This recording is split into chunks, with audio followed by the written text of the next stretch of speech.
नमस्कार, जय मल्हार। काल महाराष्ट्र राज्याचे मुख्यमंत्री, उपमुख्यमंत्री, मंत्री महोदय, प्रशासकीय अधिकारी आणि धनगर समाजाचं शिष्टमंडळ, सर्व आमदार, माजी आमदार यांची एक महत्वपूर्ण बैठक सह्याद्री अतिथीगृहावरती काल दुपारी 2 वाजता झाली। आणि या बैठकीमध्ये राज्यभर धनगर समाजाची तीव्र आंदोलनं सुरू आहेत। 3 ठिकाणी उपोषण सुरू आहे, वेगवेगळ्या ठिकाणी रास्ता रोको, मोर्चे, वेगवेगळी आंदोलनं सुरू आहेत। कालच्या बैठकीमध्ये राज्य सरकारकडे धनगर समाजाच्या आरक्षणाची अंमलबजावणी करावी ही सर्वांच्या वतीनं एकमुखी मागणी राज्य सरकारकडे केली। काही मुद्दे आम्ही तिथं मांडले।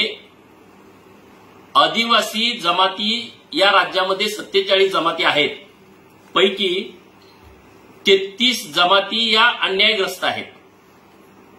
2011च्या जनगणनेनुसार 1,05,00,000 आदिवासी जनसंख्या आहे आणि पैकी 43 लाख आदिवासी हे आम्ही मूळ आदिवासी आहोत, टीएसपी क्षेत्रातील आदिवासी आहोत असं यांचं म्हणणं आहे। आणि बाकीचे राहिलेले 62-63 लाख जे आदिवासी आहेत ते बोगस आहेत। आम्ही राज्य सरकारकडे ही गोष्ट निदर्शनास आणून दिली। 1,05,00,000 लोकसंख्येच्या हिशोबानं 25 आमदार आणि 4 खासदार हे आदिवासी क्षेत्रातून प्रतिनिधित्व करतात। जनसंख्या मोजताना 47 जमातीची मोजलेली आहे, परंतु 33 जमातींना एसटीचं सर्टिफिकेटच इश्यू होत नाही। त्यामुळं धनगर समाजाच्या आरक्षणाला आदिवासी जमातीचा विरोध आहे या गोष्टीमध्ये फारसं तथ्य नाही। ही गोष्ट सरकारच्या लक्षात आणून दिली आणि 33 अन्यायग्रस्त जमातींना न्याय सरकारने द्यावा ही आम्ही सर्वप्रथम तिथं मागणी मांडली। आणि त्यानंतर जो विषय चर्चेला आला की धनगर समाजाच्या आरक्षणाचा प्रश्न निकाली कसा काढायचा, तर त्या बाबतीमध्ये सर्व आमदार आणि उपोषणकर्त्यांचं शिष्टमंडळ या सर्वांच्या एकमतानं राज्य सरकारने त्यांच्या अधिकारामध्ये जीआर काढावा। कारण 2018ला जो धनगर समाजाचा अखेरचा लढा धनगर आरक्षणाचा हे आंदोलन उभा राहिलं होतं, त्या आंदोलनामध्ये राज्यभर 52 सभा झाल्या आणि महाड ते मुंबई जेव्हा महाराष्ट्रातील धनगर समाज चालत पायी निघाला तेव्हा तत्कालीन सरकारनं सानपाडा येथे दत्त मंदिरात या आंदोलनकर्त्यांना थांबवून ठेवलं आणि राज्य सरकार चर्चेला तयार झालं। तेव्हा सर्व आमदार, माजी आमदार, सर्व पक्षाचे प्रतिनिधी, मंत्री महोदय आणि खासदार अशी एक बैठक माननीय तत्कालीन मुख्यमंत्री देवेंद्रजी फडणवीस साहेब यांच्यासोबत झाली। आणि त्या बैठकीमध्ये आम्ही जे सगळे पुरावे राज्यातून गोळा केले होते, प्रत्येक तहसीलदारांच्याकडून, जात पडताळणी समितीच्या प्रमुखाकडून आणि जिल्ह्याच्या जिल्हाधिकाऱ्याकडून प्रत्येक तहसीलदारांकडे आम्ही ही मागणी केली होती की धनगर जमातीच्या किती व्यक्तींना तुम्ही एसटीचं सर्टिफिकेट दिलं आहे, तर राज्यातील सर्वच्या सर्व तहसीलदारांनी लेखी दिलं, एकाही धनगराला आम्ही एसटीचं सर्टिफिकेट दिलं नाही। जात पडताळणी समितीच्या प्रमुखांना अर्ज दिले की तुमच्याकडे कुठला धनगर एसटीचा दाखला पडताळणी करण्यासाठी आला आहे का, तर जात पडताळणी समितीने सगळ्या लिहून दिलं, एकाही धनगराला आम्ही जात पडताळणी दिलेली नाही। आणि मग जिल्ह्याच्या अधिकाऱ्यांना जनगणनेमध्ये 1961, 1971, 1981, 1991, 2001 आणि 2011 या जनगणनेमध्ये धनगरांची संख्या तुमच्याकडे किती आहे अशी विचारणा केल्यानंतर सर्व जिल्हाधिकाऱ्यांनी लिहून दिलं की आमच्याकडे धनगरांची जनसंख्या नोंद नाही। आणि जेव्हा आम्ही हाच माहितीचा अधिकार आदिवासी डिपार्टमेंट मुंबई मंत्रालय इथे दिला तेव्हा त्यांनी सांगितलं की 52,000च्या वर धनगर या महाराष्ट्रामध्ये राहतात। ही सगळी परिस्थिती सरकारच्या निदर्शनास आणि त्यावेळेस आणून दिली। आणि मग 1960 पासून आमचं जे म्हणणं होतं, जो संघर्ष होता की रचड झालंय, आम्ही आमच्या जुन्या नेतृत्वांची भाषणं ऐकायचो की धनगरचं धनगड झालंय. परंतु पहिल्यांदा या चळवळीमध्ये मोठं यश आलं की राज्य सरकारनं या राज्यामध्ये धनगड नावाची जमात अस्तित्वात नाही, आहे ते धनगर आहेत असं ऍफिडेव्हिट हे हायकोर्टामध्ये 2017 साली रिटायर्ड आयपीएस ऑफिसर माननीय मधु शिंदे साहेब यांनी जी पुण्यश्लोक अहिल्यादेवी प्रबोधनी मंचच्या वतीनं एक रिट पिटिशन दाखल केलेले आहे. त्या रिट पिटिशनमध्ये सरकारनं ऍफिडेव्हिट दिलं की या राज्यामध्ये धनगड नावाची जमात अस्तित्वात नाही, आहे ते धनगर आहे. तिथंच आम्ही 70% लढाई जिंकलो असं आमचं मत आहे. आणि मग कालच्या बैठकीमध्ये आम्ही हाच विषय लावून धरला, कारण 2018ला एकदा सरकारनं ऍफिडेव्हिट दिलं, 2022 आणि 2023 असं 3 वेळा सरकारनं आपल्या केसमध्ये आपल्या बाजूनं ऍफिडेव्हिट दिलेला आहे. तर आम्ही हाच मुद्दा पुढे केला की आता सरकारनं स्वच्छ सांगितलंय की धनगड जमात राज्यामध्ये नाही. टाटा इन्स्टिट्यूट ऑफ सोशल सायन्सच्या सर्व्हेमध्ये धनगड राज्यामध्ये नाही हे पण आलेलं आहे. तर आता आम्ही काल मागणी मिटिंगमध्ये केली की तुमच्याकडे आता सगळे पुरावे आलेले आहेत, तर तुम्ही GR काढा, महाराष्ट्रातील सगळ्या कलेक्टरांना त्यामध्ये सूचना द्या की धनगर समाजाच्या लोकांना एसटीचं सर्टिफिकेट द्यायला चालू करा. तेव्हा मग काही चर्चा झाल्या, साधक बाधक चर्चा झाल्या. मग नंतर मी काही विषय माननीय उपमुख्यमंत्री महोदय यांच्या निदर्शनास आणून दिले की राज्य सरकारला हा अधिकार आहे की नाही. अशी जेव्हा चर्चा समोर आली तेव्हा काही राज्यानं त्यांच्या अधिकारामध्ये जे निर्णय केले त्यामध्ये एक महत्वाचा आम्ही GR दिला तो बिहार सरकारचा, जो बिहार सरकारनं तिथला धनगर आणि कंसात ओरान आहे. तर धनगर आणि ओरान यांना धनगरच म्हणायचं इतका मोठा बदलाचा निर्णय हा बिहार राज्य सरकारच्या अधिकारामध्ये त्यांनी घेतला. त्यामुळे आम्ही राज्य सरकारला सांगितलं की आपण हा निर्णय धनगड अस्तित्वात नाही, धनगर आहे हा घेऊ शकतो.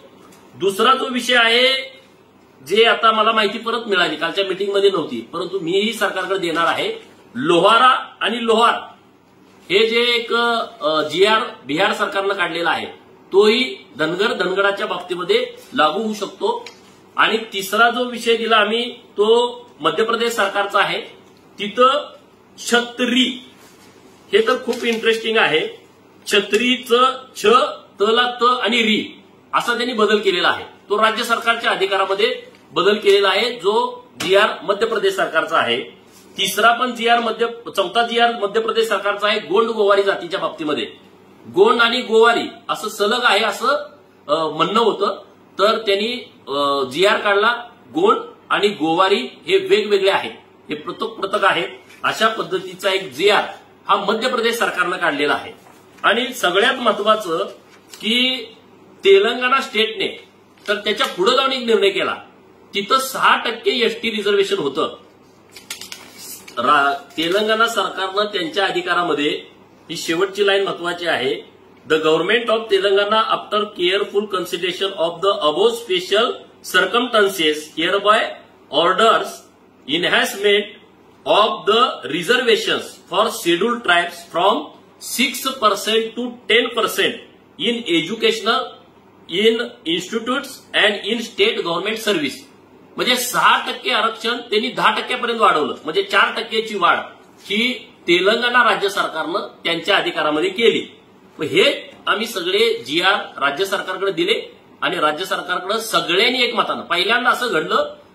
त्यामध्ये सगळे आमदार माननीय राम शिंदे साहेब, माननीय प्रकाश अण्णा शेंडगे, माननीय रामराव वडकुते साहेब, माननीय आमदार रामहरी रुपनवर साहेब, बाळासाहेब डोलतोडे आणि आपल्या उपोषणकर्त्याचे शिष्टमंडळाचे काही प्रतिनिधी होते, माणिकराव दांगडे पाटील, नितीन दायगुडे अशी सगळी मंडळी होती. सगळ्यांचं एकमत झालं की आता GR सरकारनं काढावा. आणि मग सरकारकडे आम्ही ही विनंती केल्यानंतर सरकारच्या ही गोष्ट लक्षात आली आणि सरकारनं वेळ मागितली की 1 महिन्याचा वेळ आम्हाला द्या. आम्ही काही सरकारी अधिकारी आणि धनगर समाजाचे प्रतिनिधी यांना बिहार, तेलंगणा आणि मध्य प्रदेश या 3 सरकारकडे पाठवतो. आणि हे GR त्यांनी कुठल्या बेसवरती काढले, हे GR काढताना कुठला सर्व्हे केला होता का, कुठला अहवाल तयार केला होता का, आणि तो GR काढल्यानंतरची परिस्थिती काय आहे, असा एक किरकोळ विषय आहे हा सर्व्हेचा भाग.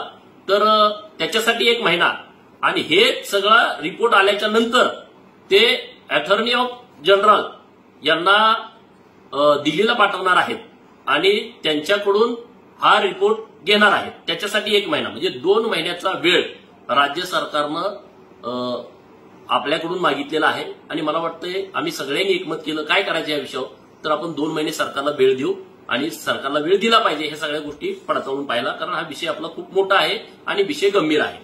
ह्या सगळ्या चर्चा झाल्याच्या नंतर 2-3 वेळा मी स्वतः सगळ्यांना विचारलं, आता आपण सगळे GRच्या विषयावरती सगळ्यांचं एकमत आहे आणि याला आता 2 महिन्याचा वेळ आहे हा सगळा रिपोर्ट येण्यासाठी, तोपर्यंत बाकीचे विषय मांडू का, तर सगळ्यांनी सांगितलं की आता बाकीच्या विषयावरती चर्चा करा, कारण जे आदिवासींना ते धनगरांना हे 2019ला लागू केलं. पण आता आमची मागणी काय, आम्हाला सर्टिफिकेट द्या. सर्टिफिकेट एकदा मिळालं का आम्हाला परत त्या योजनांची गरज नाही, आम्हाला ऑटोमॅटिकच आमच्या आदिवासी मंत्रालयाच्या सगळ्या योजना लागू होती. आणि मग सगळ्यांचं एकमत झाल्यानंतर 2 महिन्याचा अवधी आपल्या हातात आहे, तर ज्या आदिवासींना ते धनगरांना ह्या ज्या योजना चालू आहेत त्या विषयावरती आपण बोलावं असं सगळ्यांचं मत आल्यानंतर मी काही विषय राज्य सरकारच्या निदर्शनास आणून दिले.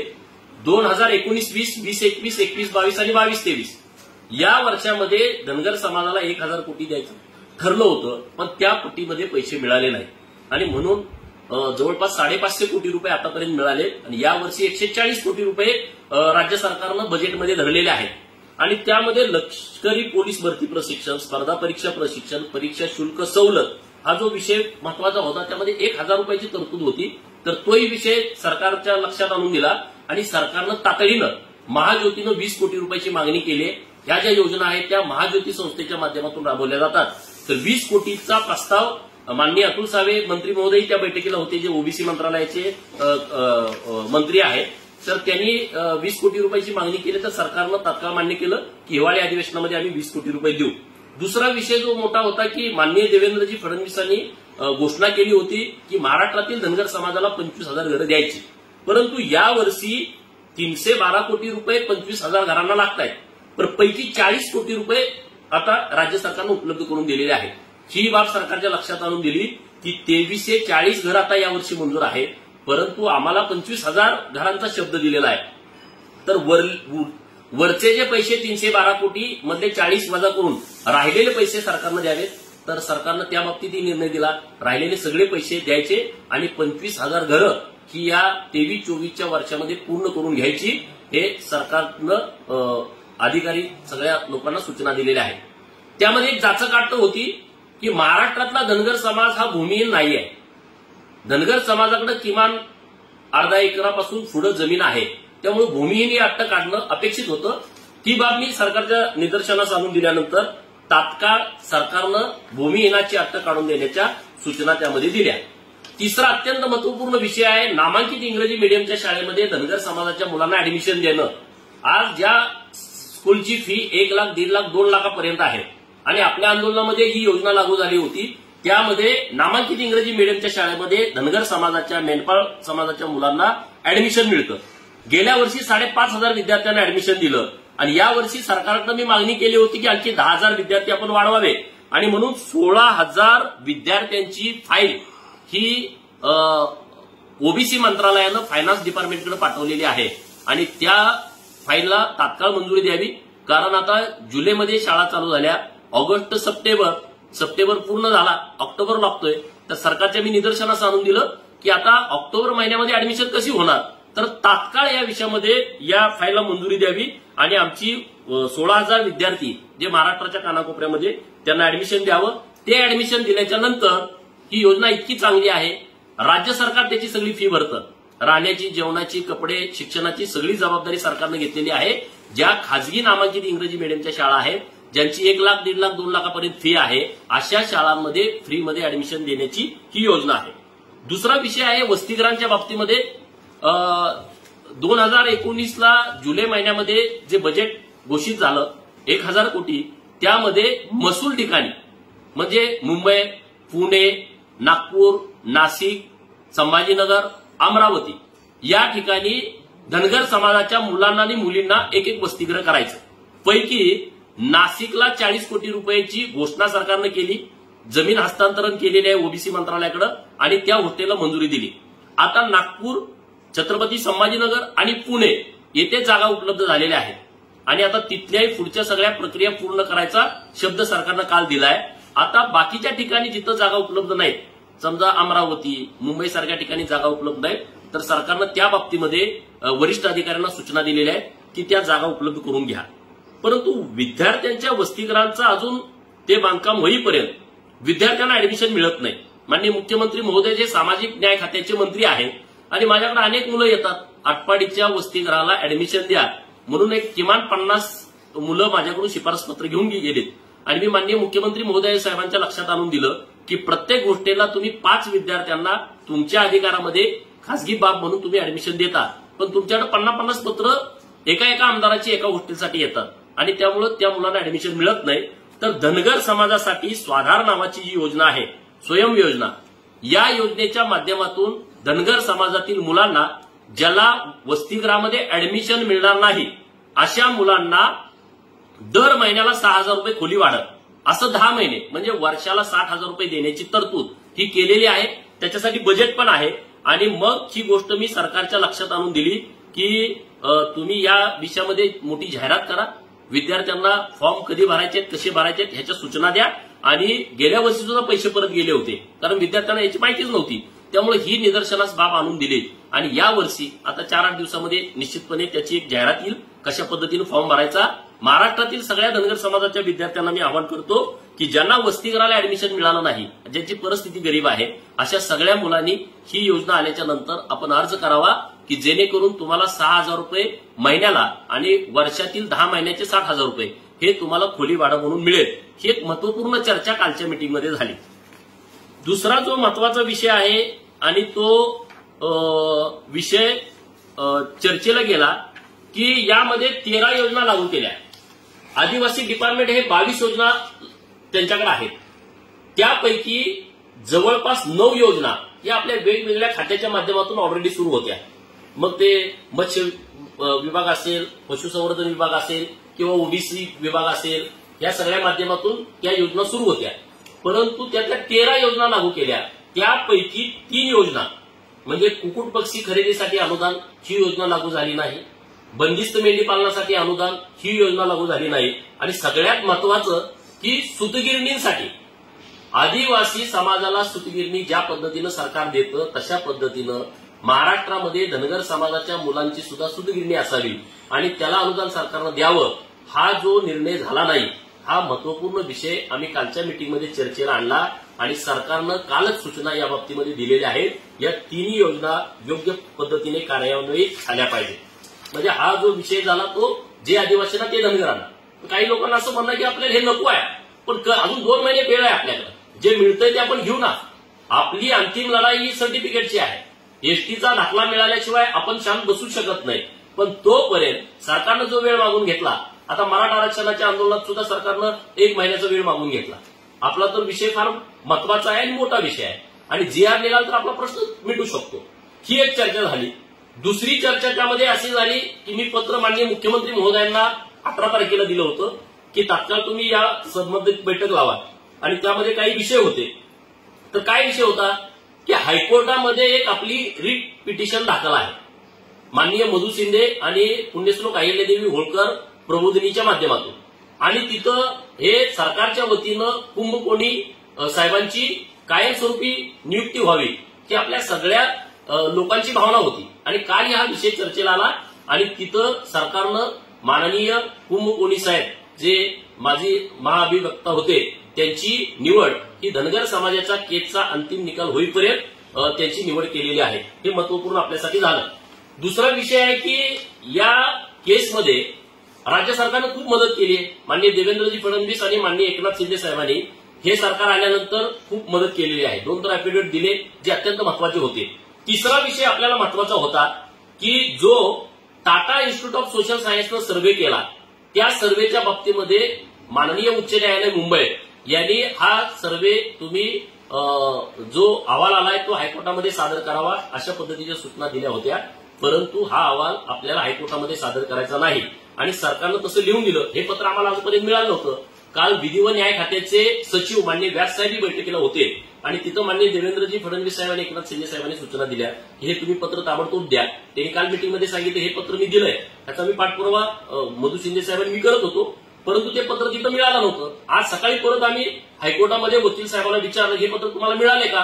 ते म्हणजे नाही मिळालं. मी परत आता फोनवरून माननीय विधी व न्याय खात्याचे सचिव व्यास साहेबांना कॉन्टॅक्ट केला आणि त्यांना विचारलं की कुंकुनी साहेबांना विचारलं की पत्र अजून मिळालेलं नाही.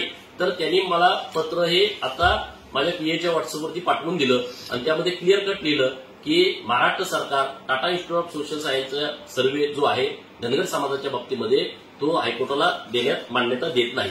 हे पत्र जे महत्वाचं होतं ते मिळालं.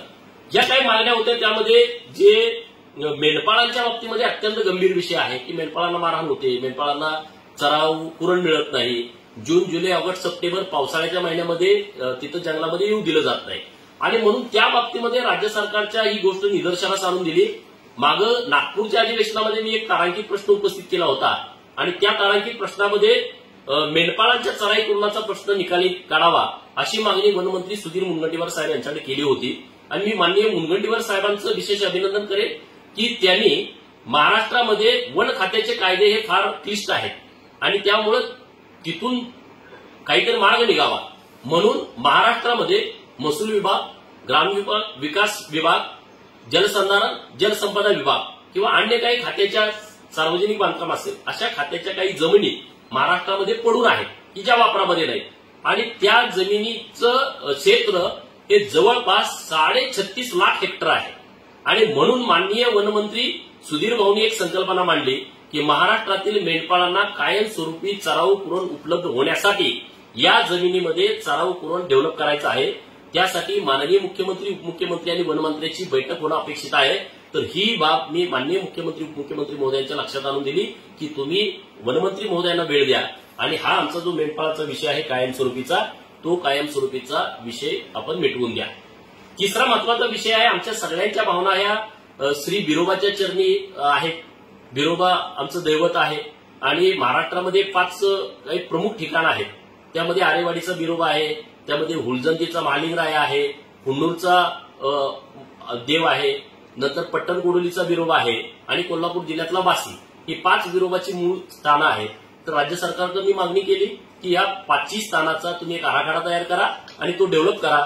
माननीय मुख्यमंत्री आणि उपमुख्यमंत्री महोदयांनी तात्काळ माननीय मुख्यमंत्री महोदयांचे सचिव खारगे साहेबांना सूचना दिलेल्या आहेत की ताबडतोब तुम्ही हा एक आराखडा तयार करून घ्या आणि त्यांना किती पैसे लागतील त्या बाबतीमध्ये तुम्ही आम्हाला सांगा.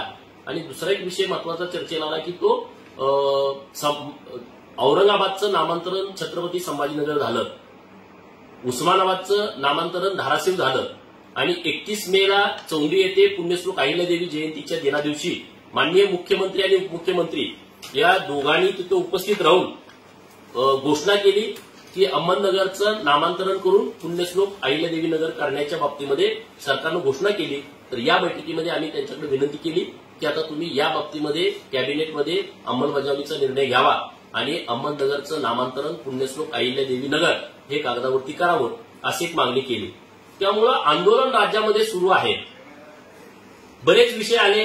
महत्वाचा विषय आहे की 30,000 शिक्षकांची भरती आली आणि या राज्यामध्ये हा काय नुसत्या धनगरांचा विषय नाही, हा मागासवर्गीय समाजाचा विषय आहे, हा एसटीचा आहे, एससीचा आहे, ओबीसीचा आहे, भटक्या विमुक्तांचा हा विषय आहे की ओपनच्या जागेवरती कोणताही उमेदवार नियुक्त झाल्यानंतर हे काही जे झाडीतील शुक्राचार्य आहेत, जे अधिकारी आहेत, ते ओपनच्या जागेवरचा जो कास्टमधला उमेदवार आहे, पात्र उमेदवार, त्याला त्याच्या कास्टवरती टाकतात आणि त्याच्या जागा नेहमी अतिरिक्त दाखवतात. आणि त्या बाबतीमध्ये सोलापूर जिल्हा परिषदनं गेल्या वर्षी तिथं स्वामी नावाचे जिल्हा परिषदचे मुख्य कार्य अधिकारी होते, त्यांनी एक अहवाल तयार केला होता की सोलापूर जिल्ह्यामध्ये 70 जागा ह्या रिक्त आहेत. परंतु आता एक तिथं जिल्हाधिकारी, जिल्हा मुख्य कार्यकारी अधिकारी आलेले आहेत, त्यांनी जरा चुकीच्या पद्धतीनं तो अहवाल बदलला आणि 87 जागा अतिरिक्त दाखवल्या. म्हणजे गेल्या वर्षी एक आयएएस ऑफिसर म्हणतोय की धनगरांच्या 70 जागा रिक्त आहेत आणि आता नवीन आलेला आयएएस ऑफिसर म्हणतोय की 70 जागा त्या गायब झाल्या, 87 जागा अतिरिक्त आहेत. म्हणजे 70 आणि 80 जवळपास 157 जागा मायनस दाखवल्या. आणि म्हणून राज्य सरकारच्या ही गोष्ट लक्षात आणून दिली की महाराष्ट्रातील सगळ्या विभागाचे रोस्टर तपासणी झाली पाहिजे. बिंदू नामावलीप्रमाणे हे सगळे रोस्टर तपासणी झाली पाहिजे आणि जो एनटीवरती, फिजे एनटीवरती, NT2 वरती आणि ओबीसी, मायनर ओबीसी, एससी आणि एसटी या सगळ्या समूहांच्या वरती सरसकट अन्याय होतोय, तो अन्याय दूर करावा. कारण धनगर समाजाला एनटीचं आरक्षण हे 94 पासून लागू झालं आणि या रोस्टरमध्ये त्यांनी 1989 पासून 91 पासून 90 पासूनचे सगळे शिक्षक हे एनटी मध्ये दाखवलेले आहेत. म्हणजे एवढा मोठा काळा बाजार सुरू आहे. तर हे सगळे विषय सरकारच्या निदर्शनास आणून दिले. सरकारने एकदम स्ट्रिक्टली सूचना दिलेल्या आहेत आणि सरकार धनगरांना आरक्षण देण्याच्या बाबतीमध्ये खूप सकारात्मक काल वाटलं. मी माझंच मत मानतोय अशाचा विषय नाही. आरजे पनवर साहेब आहेत आपले काँग्रेसचे माजी आमदार, त्यांनाही मी मिटिंग संपल्यानंतर विचारलं की आपण ही बैठक कशी झाली. त्यांनी पण सांगितलं की बैठक खूप चांगली झाली आणि आपण एका मुद्द्यावरती आलोय. तर महाराष्ट्रातील धनगर समाजाला माझं हेच सांगणं आहे की तुम्ही जो संघर्ष उभा केलाय, तुम्ही जे आंदोलन उभा केलं, तुम्ही वेगवेगळ्या ठिकाणी वेगवेगळे रास्ता रोको केले, मोर्चे केले, जेल बरो केलं, काही ठिकाणी आपले बांधव उपोषणाला बसलेले आहेत. चोंबीमध्ये, पाथर्डीमध्ये, दैवडीमध्ये काही तरुण मुलं 4 उपोषणाला बसलेली आहेत. तर तुमच्या सगळ्यांचं जे प्रयत्न होते त्या प्रयत्नाला सरकारनं खूप चांगल्या पद्धतीने रिस्पॉन्स दिलेला आहे. आपण 1960 पासून आपल्या आरक्षणाची लढाई लढतोय. आता सरकारनं 2 महिन्याचा वेळ आपल्याकडून मागून घेतलाय. तर 2 महिने तर असेच जातील, 60 दिवस जायला काय लागतं. तर निश्चितपणे आपण जे आता चाललोय ते योग्य ट्रॅकवरती चाललोय की आता आपण जीआर काढण्यावरती सर्वप्रथम ठाम आहे. जीआर काढण्याच्या प्रक्रिया सुरू असतानाच आपण कोर्टामध्ये आपली केस चालू आहे. त्या केसमध्ये सुद्धा सरकार आपल्याला सकारात्मक पद्धतीने आपल्याला मदत करतोय आणि जर गरज पडली तर माननीय प्रकाश अण्णा सेनगिरी हा मुद्दा मांडला, जर गरज पडली तर मराठा समाजाचं आरक्षण देण्याच्या संदर्भामध्ये माननीय नारायण राणे साहेबांची एक समिती गठीत केली होती. त्या समितीनं मराठा समाजाचा अहवाल दिला. नंतर गायकवाड समिती माननीय देवेंद्रजी फडणवीस साहेबांच्या काळामध्ये गठीत केली होती. त्या गायकवाड समितीनं मराठा समाजाचा मागासलेपणाचा सर्व्हे केला आणि तो अहवाल दिला. तशा पद्धतीने ही मागणी झाली की धनगर समाज आणि धनगराच्या बाबतीमध्ये इतर संस्थेकडे दिलं तर ते काहीतरी फेरफार करतात, काहीतरी धनगरांच्या बरोबर बेईमानी करतात. तर आमच्याच प्रतिनिधीच्या नेतृत्वाखाली एखादी समिती गठीत करावी अशी एक चर्चा झाली. मुख्यमंत्री महोदयांनी त्या गोष्टीला लगेच तात्काळ मान्यता दिली. पण कधी गरज पडली तर ती गरज धनगर समाजाच्या आरक्षणात पडेल अशी परिस्थिती आजच्या घडीला नाही. परंतु लोकांचा गैरसमज व्हायला नको. एका बाजूला तुम्ही म्हणता की जीआर पण निघणार, एका बाजूला म्हणताय तुम्ही कोर्टात पण चाललोय आणि तिसऱ्या बाजूला तुम्ही म्हणणार की बाबांनो तुम्ही कमिटी पण स्थापन करताय. कमिटी कधी, जर गरज पडली तर. आता त्या कमिटीची अजिबात गरज नाही, कारण आपण पूर्णपणे आरक्षणाच्या जवळ आहोत, अंमलबजावणीच्या जवळ आहोत आणि सरकार पूर्णपणे सकारात्मक आपल्याला साथ देत आहे. आणि पहिल्यांदा अशी बैठक झाली की धनगर समाजाचे सगळे लोकप्रतिनिधी, शिष्टमंडळातले सगळे प्रतिनिधी एका सुरात बोलले. कुणाचंही कसलंही दुमत नव्हतं. मांडणी करताना वेगवेगळी झाली. कुणी म्हटलं की केंद्राकडे शिफारस पाठवली पाहिजे. त्या गोष्टीला आपल्या सगळ्या जबाबदार लोकांनी विरोध केला की तुम्ही केंद्राकडे शिफारस पाठवण्याची गरज नाही, कारण आमची नव्यानं मागणी नाही, आमची अंमलबजावणीची मागणी आहे. आणि मग सगळ्यांचा विषय एक मतावरती आला, तो जीआर काढण्यावरती. आणि सगळ्यांच्या एक मतानं, मी मिटिंग तर अनेक बघितल्या पण वेगवेगळी मतांतर होतात, पण पहिल्यांदा अशी बैठक झाली की त्या बैठकीमध्ये सगळ्यांचं एका सुरामध्ये मत आलं की धनगर समाजाच्या बाबतीमध्ये मध्य प्रदेश, तेलंगणा आणि बिहार राज्य सरकारनं जो जीआर काढलाय त्यांच्या अधिकारामध्ये तशाच पद्धतीचा जीआर हा महाराष्ट्र सरकारनं महाराष्ट्र सरकारच्या अधिकारामध्ये काढावा आणि धनगर समाजाच्या मुलाच्या हातामध्ये एसटीचा दाखला द्यावा, ही आपली मागणी लावून धरलेली आहे. आता 2 महिन्यामध्ये आपण सगळ्या गोष्टी, आता आम्ही म्हणतो की आमची काही लोक तिकडं अगोदर पाठवून काही माहिती मिळते का ते करतोय. आणखी काही वेगवेगळ्या राज्यामध्ये असे काही निर्णय एससी एसटीच्या बाबतीमध्ये केंद्र सरकारकडे न पाठवता राज्य सरकारच्या अधिकारात काही घेतलेत का, ती माहिती कोणाकडे असली तर तुम्ही आम्हाला द्या. आम्ही माहिती ती शोधतोय.